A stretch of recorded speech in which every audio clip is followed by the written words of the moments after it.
सुप्रभात, नमस्कार, स्वागत है आप सभी का। मैं हूं प्रीति। शुरुआत हेडलाइंस के साथ।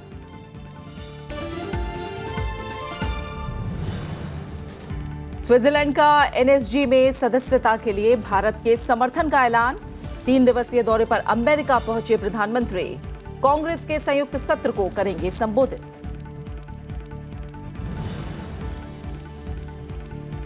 जस्टिस टीएस ठाकुर ने न्यायिक हस्तक्षेप के आरोपों को किया खारिज।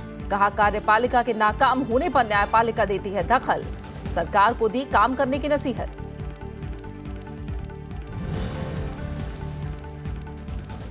निर्वाचन आयोग की चुनाव कानून में संशोधन की मांग। कर्नाटक में राज्यसभा चुनाव में जोड़तोड़ से कांग्रेस का इनकार। बीजेपी ने कहा, कांग्रेस बेनकाब।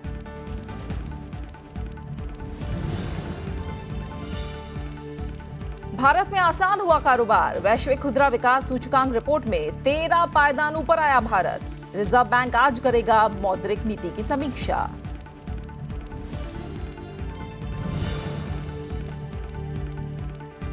और देश भर में गर्मी का कहर जारी। चुरू में पारा 48 डिग्री के पार। अगले 24 घंटों के भीतर मॉनसून देगा केरल तट पर दस्तक।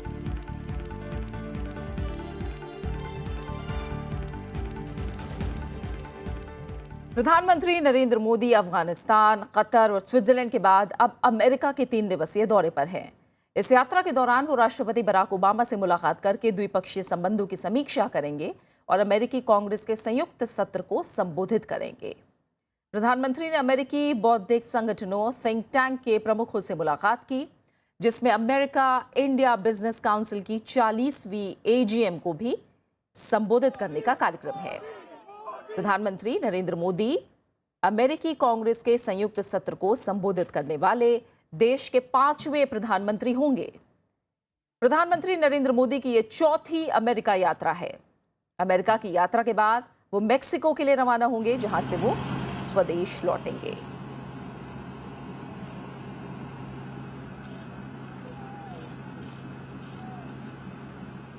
इससे पहले भारत और स्विट्जरलैंड काले धन और कर चोरी रोकने के लिए मिलकर काम करने पर सहमत हुए हैं।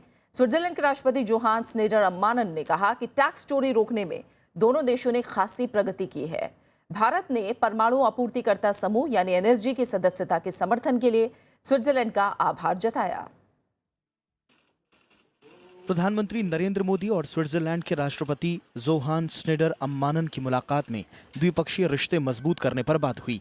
दोनों नेताओं के बीच प्रतिनिधिमंडल स्तर की वार्ता में कर चोरी और काले धन का मुद्दा भी उठा। दोनों देशों ने कर चोरी से जुड़ी सूचनाओं के तेजी से आदान प्रदान की जरूरत बताई। The need for an early and expeditious exchange of information to bring to justice the tax offenders. An early start to negotiations on the agreement on automatic exchange of information would be important in this respect. Geneva में प्रधानमंत्री की मुलाकात कारोबारियों से भी हुई। उन्होंने कहा कि दोनों देशों में साझेदारी की अपार संभावनाएं हैं और उद्योग जगत को इसका फायदा उठाना चाहिए। बिलो 35 एज ग्रुप के लोग हो, वो दुनिया के वर्कफोर्स की रिक्वायरमेंट का एक बहुत बड़ा सोर्स बन सकता है। तो मैं भारत को उस रूप में तैयार करना चाहता हूँ। स्विट्जरलैंड की उसमें अपनी एक मास्टरी है, एक्सपीरियंस है और प्रैक्टिकल एक्सपीरियंस है। मैं इसको कोलैबोरेट करना चाहता हूँ। मैं आपको निमंत्रण देता हूँ उस वास्ते। प्रधानमंत्री ने सर्न यानी European organisation for nuclear research का भी दौरा किया। यहाँ उनकी मुलाकात भारतीय वैज्ञानिकों और छात्रों से भी हुई। नरेंद्र मोदी ने सर्न में चल रही परियोजनाओं की जानकारी भी ली। Bureau report, Rajya Sabha TV. Chhattisgarh के पूर्व मुख्यमंत्री अजीत जोगी ने कांग्रेस छोड़कर नई पार्टी बनाने में जुटे हुए हैं। कल मरवाही में रैली करके उन्होंने राजनीतिक ताकत दिखाई और नई पार्टी बनाने को लेकर घोषणा पत्र जारी किया। वो जल्द ही पार्टी के नाम का औपचारिक ऐलान कर सकते हैं। छत्तीसगढ़ के पूर्व मुख्यमंत्री अजीत जोगी ने सोमवार को मरवाही विधानसभा क्षेत्र के कोटमी कला में सभा की। इसमें उन्होंने नई पार्टी बनाने को लेकर कोटमी घोषणा पत्र जारी किया। समर्थकों को संबोधित करते हुए अजीत जोगी ने साफ किया कि वो कांग्रेस को अलविदा कह चुके हैं और उनकी पार्टी छत्तीसगढ़ के लोगों के हक की लड़ाई लड़ेगी। छत्तीसगढ़ के फैसला आज दिल्ली में नहीं हुई, योगी के राय रही तो छत्तीसगढ़ के फैसला रायपुर में हुई। मैं मांग रहा हूं। इस सभा में पूरे राज्य से जोगी समर्थक पहुंचे। रैली में कुछ मौजूदा विधायक और पूर्व विधायक भी मौजूद थे। इसमें पूर्व मंत्री डीपी धृतलहरे, विधान मिश्रा और पूर्व विधायक परेश बाग बेहरा, बिल्हा के विधायक सियाराम कौशिक और पूर्व विधायक धर्मजीत सिंह शामिल हैं। इस मौके पर अजीत जोगी ने राज्य की बीजेपी सरकार और कांग्रेस दोनों की जमकर आलोचना की। कैसे मैं अपन हीरा, सोना, लोहा, कोयला, बॉक्साइट, सीमेंट, इखर फायदा कैसे और फरमाया और मालूम नहीं ये बात और विवाद माहिर। हालांकि अभी उन्होंने पार्टी के नाम का औपचारिक ऐलान नहीं किया है। चुनाव चिन्ह और पार्टी के नाम को लेकर सुझाव मांगे गए हैं। बेटे अमित के कांग्रेस से निष्कासन के बाद बने हालात में अजीत जोगी ने पार्टी छोड़ने का फैसला किया। उनके इस फैसले का असर छत्तीसगढ़ की राजनीति पर पड़ सकता है। जोगी का दावा है कि वो कई सीटों पर कांग्रेस और बीजेपी के समीकरण बिगाड़ सकते हैं। मरवाही और कोंटा समेत अनुसूचित जाति बहुल क्षेत्रों में उनकी अच्छी धाक है। ऐसे में उनकी कोशिश राज्य में तीसरा विकल्प बनाने की होगी। Bureau report, Rajya Sabha TV. वहीं कांग्रेस ने अजीत जोगी के इस कदम को उनका निजी फैसला बताया है। मैं तो मुबारकबाद दूंगा, जो भी उनको सही लगता है भविष्य में वो करें। हमारे इससे कोई मतलब नहीं है। मैं समझता हूँ कि आप पार्टी के साथ अगर हैं, पार्टी की तरफ वफादारी है, तो आपको पार्टी के साथ या पार्टी के आंतरिक स्तर पे बहुत सारे ऐसे चैनल्स हैं जहाँ पर अपना आप विरोध प्रकट कर सकते हैं। बाकी उनके हाथ की बात है, मैं क्या कहूँ उसमें। कांग्रेस ने कर्नाटक में राज्यसभा चुनाव में विधायकों की जोड़तोड़ की कोशिश से इनकार किया है और चुनाव आयोग से तय समय में चुनाव कराने की मांग की है। वहीं बीजेपी का आरोप है कि स्टिंग के सामने आने से कांग्रेस बेनकाब हो गई है। कर्नाटक में 11 जून को 5 सीटों के लिए चुनाव होना है। कर्नाटक में राज्यसभा चुनाव के लिए विधायकों की खरीद फरोख्त की कोशिश का स्टिंग सामने आने के बाद सियासत तेज हो गई है। इस मुद्दे पर कांग्रेस महासचिव दिग्विजय सिंह की अगुवाई में पार्टी के प्रतिनिधिमंडल ने चुनाव आयोग से सोमवार को मुलाकात की। उन्होंने चुनाव तय समय पर ही कराने की मांग की है। यहाँ से जो स्टिंग ऑपरेशन हुआ है उसमें ऐसे कहीं प्रमाण नहीं है, कोई तथ्य नहीं है। इसलिए ये अनुचित होगा कि झारखंड का उदाहरण देकर कर्नाटक में चुनाव राज्यसभा का निरस्त किया जाए। कर्नाटक के मुख्यमंत्री सिद्धारमैया ने पार्टी पर लग रहे हॉर्स ट्रेडिंग के आरोपों को बेबुनियाद बताया है। It's only allegation ashte.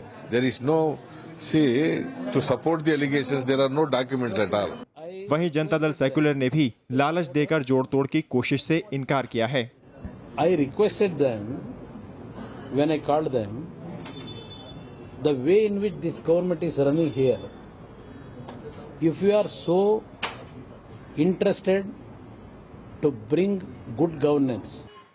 वहीं बीजेपी का कहना है कि स्टिंग सामने आने के बाद कांग्रेस बेनकाब हो गई है। Say Congress has been exposed to the public. Being a ruling party in Karnataka, their activities, it is highly condemnable, and taking independent and other MLAs to some resorts certainly gives a very bad name to the state of Karnataka. हाल ही में एक sting operation में राज्यसभा चुनावों में धनबल के इस्तेमाल का मामला सामने आया था। कहा गया कि कांग्रेस और जेडीएस अपने उम्मीदवारों को जिताने के लिए निर्दलीय विधायकों को लालच दे रहे हैं। कर्नाटक में 11 जून को 4 राज्यसभा सीटों के लिए 5 उम्मीदवारों के लिए वोटिंग होनी है। इसमें जयराम रमेश, ऑस्कर फर्नांडिस और केसी मूर्ति कांग्रेस के उम्मीदवार हैं। वहीं निर्मला सीतारमण बीजेपी और बीएम फारूक जेडीएस के उम्मीदवार हैं। 225 सदस्यीय विधानसभा में हर उम्मीदवार को जीत के लिए 45 वोट चाहिए। ऐसे में कांग्रेस को तीसरे उम्मीदवार को जिताने के लिए 13 विधायकों की जरूरत होगी। वहीं बीजेपी को 1 और जेडीएस को 5 विधायकों की जरूरत है। ऐसे में सभी की निगाह निर्दलीय और छोटे दलों के विधायकों पर होगी। विशाल दहिया, राज्यसभा टीवी। मतदाताओं को लुभाने के लिए धन के इस्तेमाल की बढ़ती घटनाओं के बीच चुनाव आयोग सरकार से जनप्रतिनिधित्व कानून में बदलाव की सिफारिश पर विचार कर रहा है, जिससे आयोग को कैश के बदले वोट के मामलों में सबूत मिलने पर चुनाव को रद्द करने का वैधानिक अधिकार मिले। सभी आयोग के फिलहाल आयोग के पास संविधान के अनुच्छेद 324 के तहत अधिकार है कि वो धन के इस्तेमाल के सबूत मिलने पर चुनाव रद्द और टाल सकता है, लेकिन आयोग अब इसे जनप्रतिनिधित्व कानून में शामिल कराना चाहता है, जिसमें अभी मतदाताओं को धमकाने और बूथ कैप्चरिंग के आधार पर चुनाव रद्द किया जा सकता है।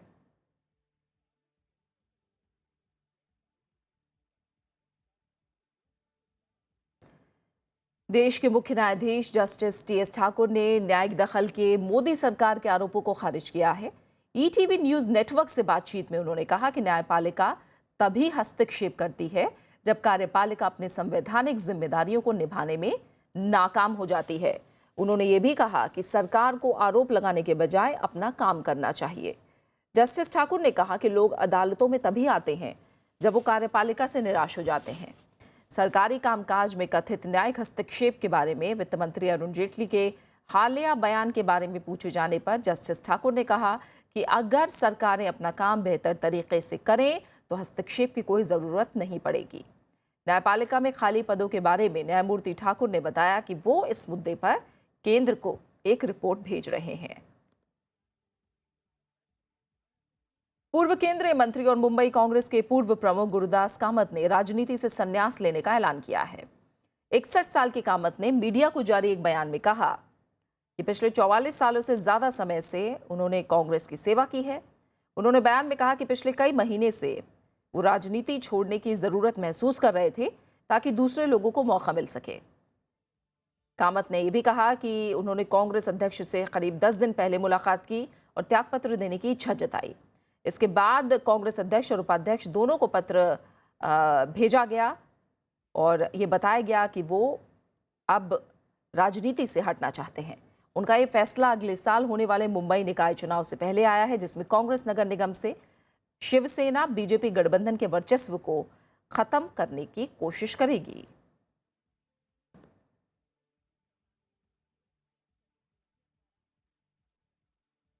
त्रिपुरा में बगावत से जूझ रही विपक्षी कांग्रेस को बड़ा झटका लगा है। पार्टी के वरिष्ठ नेता जितेंद्र सरकार ने कल विधानसभा की सदस्यता छोड़ दी। उन्होंने अपना इस्तीफा स्पीकर रामेंद्र देवनाथ को सौंपा, लेकिन कोई वजह नहीं बताई। सरकार इस्तीफे के बाद विधानसभा में कांग्रेस विधायकों की अब संख्या घटकर 9 रह गई है। पीटीआई के मुताबिक नेता विपक्ष के पद से इस्तीफा देने वाले सुदीप राय बर्मन आज स्पीकर को चिट्ठी लिखकर टीएमसी में शामिल होने की जानकारी दे सकते हैं। उनके साथ 5 विधायक और हैं।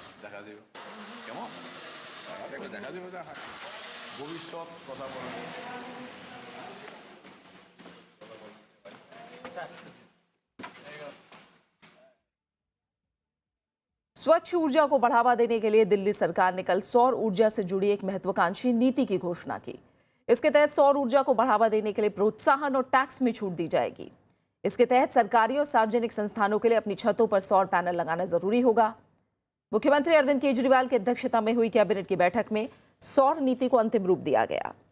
नीति का मकसद दिल्ली को 2020 तक 1000 मेगावाट बिजली के उत्पादन के जरिए सोलर सिटी बनाना है और इसे 2025 तक बढ़ाकर 2000 मेगावाट करना है। सरकार ने कहा है कि छतों पर 2 मीटर की ऊंचाई तक सौर पैनल लगाने के लिए भवन उपनियमों में संशोधन किया जाए।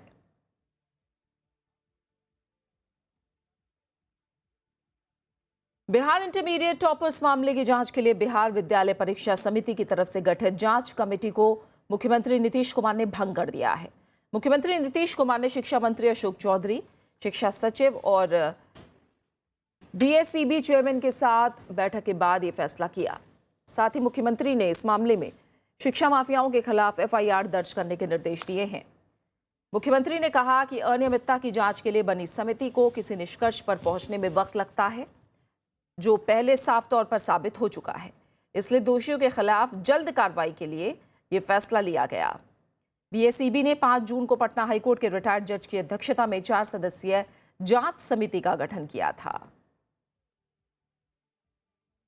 इसको यूं ही प्रशासनिक ढंग से जांच करके और कार्रवाई करने की बात नहीं। इतना तो स्पष्ट है कि इसमें कहीं न कहीं साफ तौर पर और ये एक षड्यंत्र के तहत ये कुछ न कुछ ये धंधेबाजी है। तो ऐसी चीजों को बर्दाश्त नहीं किया जा सकता है। और मैंने कल ही कहा था कि इसका क्रिमिनल एंगल है। और उसको ध्यान में रखते हुए इस पर क्रिमिनल इन्वेस्टिगेशन भी होगा और कोई बख्शा नहीं जाएगा। झारखंड के गिरिडीह जिले में जमुआ इलाके के एक स्कूल में मिड डे मील खाने की वजह से 96 बच्चे बीमार पड़ गए। शिक्षकों के मुताबिक मिड डे मील में छिपकली गिर गई थी, जिसकी वजह से खाना खाने के बाद ही बच्चों के पेट में दर्द और उल्टियां होने लगी। इसके बाद सभी बच्चों को जमुआ अस्पताल भर्ती कराया गया, जहां प्राथमिक उपचार के बाद डॉक्टरों ने सभी बच्चों को छुट्टी दे दी। जमुआ पुलिस मामले की जांच कर रही है। वहाँ मिड डे मील में छिपकली पाई गई। कुछ बच्चों में उल्टी, पेट दर्द की शिकायत होने लगी, तो सारे बच्चे अस्पताल में आए। यहाँ सबों का समुचित इलाज किया गया, देखा गया और करीब 96 बच्चे हॉस्पिटल में आए। मथुरा के जिलाधिकारी और वरिष्ठ पुलिस अधीक्षक का तबादला कर दिया गया है। जवाहर बाग में हिंसा के बाद मुख्यमंत्री ने फैसला किया है।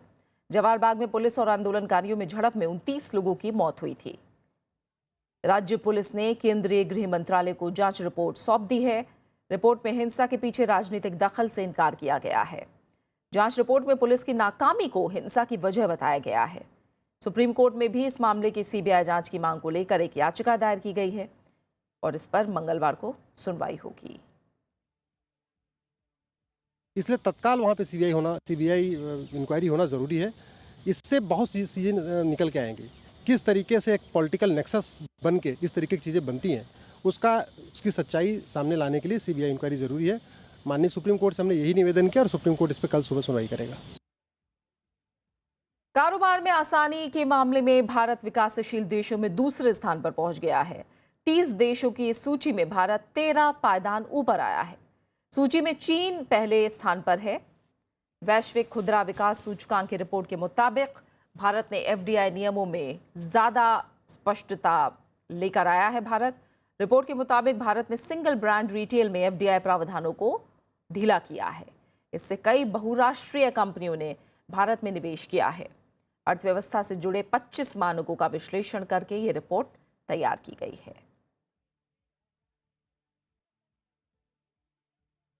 वित्त मंत्री अरुण जेटली ने सरकारी बैंकों को पूरी आर्थिक मदद का भरोसा दिलाया है। इससे बैंक डूबते कर्ज की समस्या से उबर सकेंगे। पिछले वित्त वर्ष में बैंकों को इस वजह से 18,000 करोड़ रुपए का घाटा हुआ है। वित्त मंत्री अरुण जेटली ने सोमवार को सरकारी बैंकों और वित्तीय संस्थानों के प्रमुखों से मुलाकात की। इसमें बैंकों के डूबते कर्ज यानी एनपीए का मुद्दा छाया रहा। वित्त मंत्री ने कहा कि बैंकों की माली हालत उतनी खराब नहीं है जितनी बताई जा रही है। बैंकों ने पिछले वित्त वर्ष में 1,40,000 करोड़ रुपए का लाभ कमाया। उन्होंने कहा कि बैंकों की पूंजी जरूरतों के लिए 25,000 करोड़ रुपए का प्रावधान किया गया है। Empowering the banks itself to function in an environment where on commercially prudent considerations they can deal with the situation. The government is fully committed to supporting the banks in this regard. बैठक में stand up India, मुद्रा योजना, उद्योगों को कर्ज और banking sector की प्रगति की समीक्षा भी की गई। The progress of schemes under the financial inclusion stand up India, Mudra, all these subjects were discussed. सरकारी बैंक घरेलू कर्ज की 70% जरूरतों को पूरा करते हैं, लेकिन बैंकिंग सेक्टर में डूबते कर्ज का आंकड़ा बढ़कर 8 लाख करोड़ रुपए तक पहुंच गया है। कृति मिश्रा, राज्यसभा टीवी। और अब खबर सूखे और जल संकट की।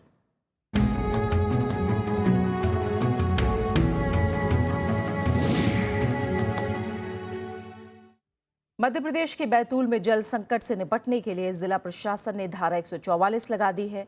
सरकारी और निजी निर्माण कार्य में रोक लगा दी गई है। आदेश का उल्लंघन करने वालों को 1 महीने की सजा या 200 रुपए जुर्माना देना होगा, लेकिन नगर पालिका अब तक पानी का बेहतर प्रबंधन नहीं कर पाई है। इसके तहत लोगों को पानी के लिए दर दर भटकना पड़ रहा है। शहर में पेयजल सप्लाई करने वाले फिल्टर प्लांट में पानी खत्म हो गया है। प्लांट में गांव के कुओं के टैंकरों से पानी लाकर डाला जा रहा है। राजस्थान का सीकर जिला इस समय भारी जल संकट और अकाल से जूझ रहा है। ग्रामीण इलाकों में हालात और ज्यादा भयानक हैं। जिले का 80% इलाका डार्क जोन में चला गया है। खेती तबाह है और किसानों के चेहरों में बेबसी साफ दिखाई दे रही है।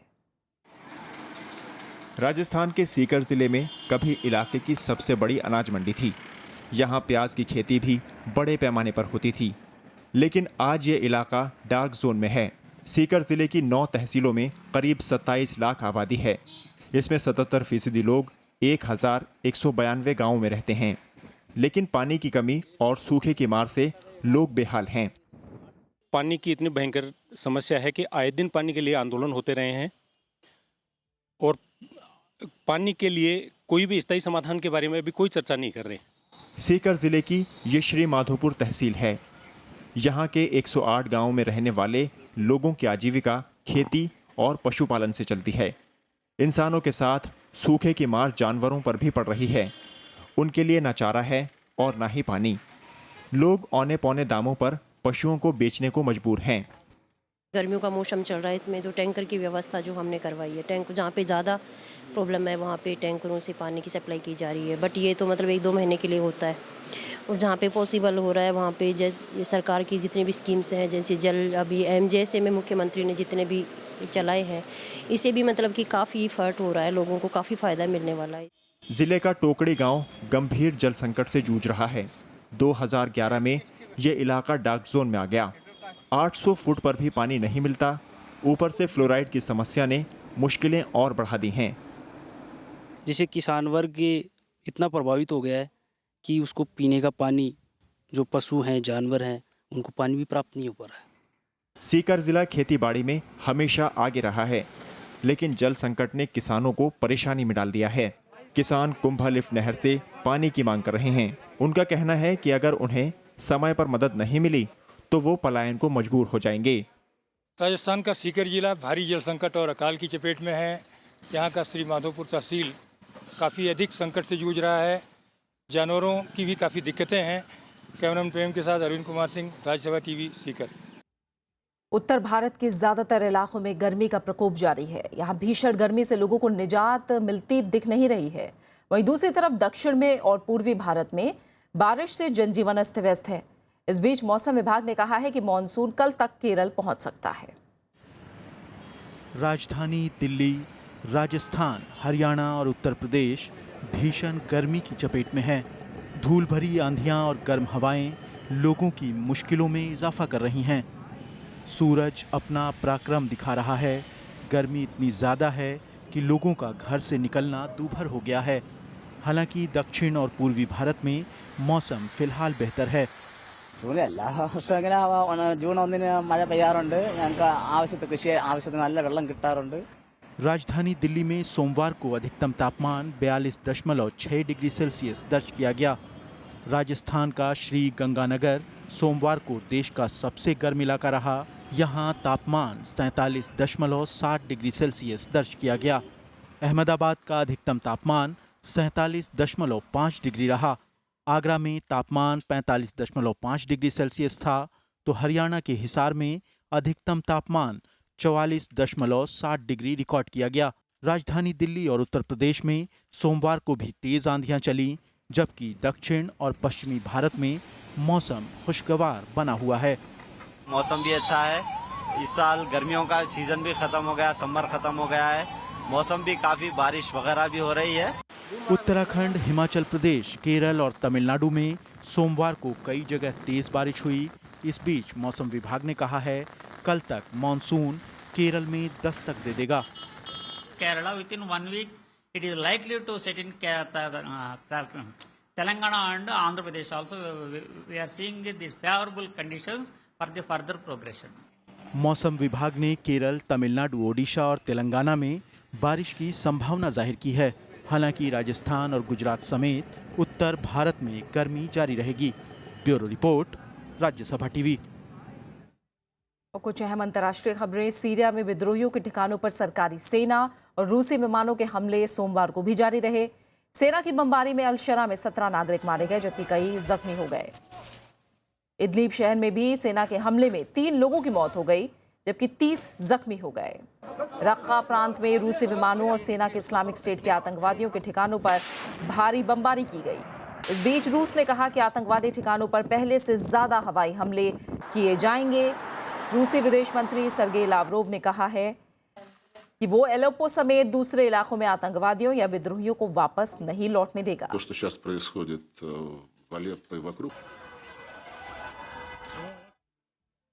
यमन में हिंसा एक बार फिर भड़क उठी है। सोमवार को हूथी शिया संगठन अंसारुल्लाह के लड़ाकों ने तायज शहर में सऊदी गठबंधन सेना के कब्जे वाले इलाके को निशाना बनाकर रॉकेट से हमले किए। इन हमलों में 8 लोग मारे गए जबकि करीब 1 दर्जन जख्मी हो गए। मरने वालों में 2 महिलाएं भी शामिल हैं।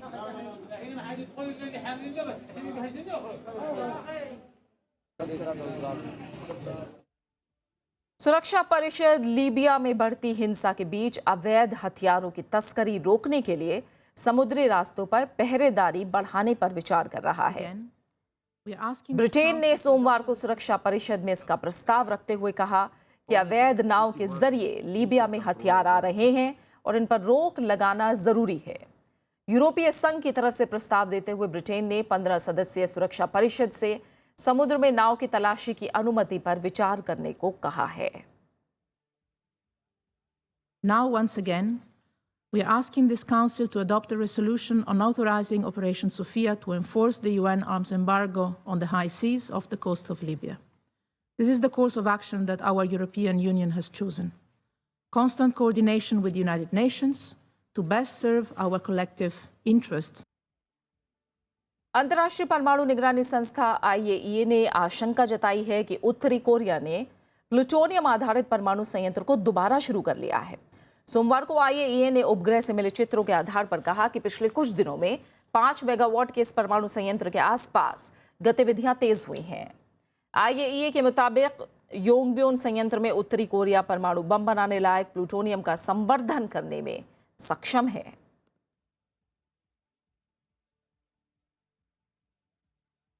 और अब आखिर में हेडलाइंस।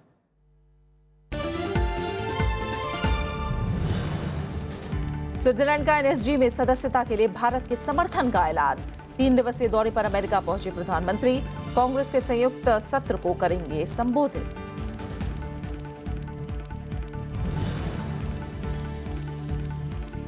जस्टिस TS ठाकुर ने न्यायिक हस्तक्षेप के आरोपों को किया खारिज। कहा कार्यपालिका के नाकाम होने पर न्यायपालिका देती है दखल। सरकार को दी काम करने की नसीहत।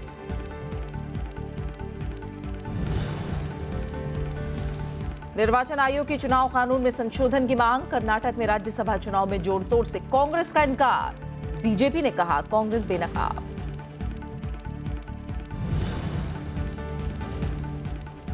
भारत में आसान हुआ कारोबार। वैश्विक खुदरा विकास सूचकांक रिपोर्ट में 13 पायदान ऊपर आया भारत। रिजर्व बैंक आज करेगा मौद्रिक नीति की समीक्षा।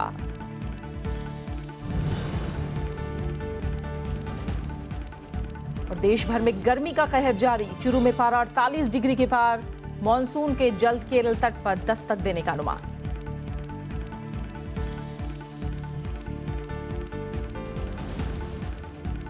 और इसी के साथ फिलहाल इस बुलेटिन में इतना ही। आगे आप देख सकते हैं देश देशांतर। नमस्कार।